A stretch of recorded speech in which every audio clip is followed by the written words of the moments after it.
12 mois, c'est le temps que se sont accordés les experts du ministère des Droits humains et ceux de l'Association pour la prévention de la torture.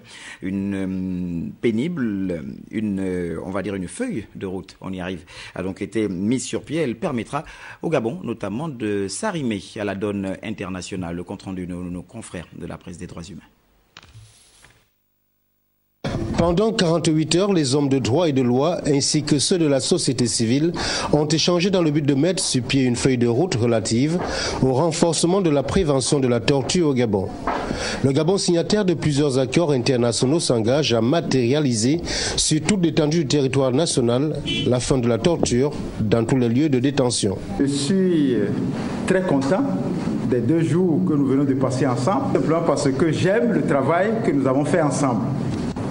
La fin des travaux de notre séminaire ne sont pas la fin du processus, c'est plutôt le début. Et nous l'avons remarqué à travers la feuille de route qui vient d'être élaborée. Les travaux de la Commission nationale des droits de l'homme, riche en enseignements, se veulent être une détermination de notre gouvernement de rompre avec les pratiques anciennes. Chacun de nous sommes des tortionnaires.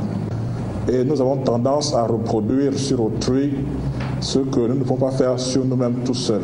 Le fait d'interpeller un prévenu non muni de sa pièce et de le déshabiller en public est une torture, certes sans douleur, mais qui peut occasionner des conséquences encore plus dramatiques, surtout que les blessures de l'esprit mettent du temps à guérir. Les experts, après la mise sur pied de la feuille de route relative, se sont donné une année avant de tirer les enseignements qui se dégagent.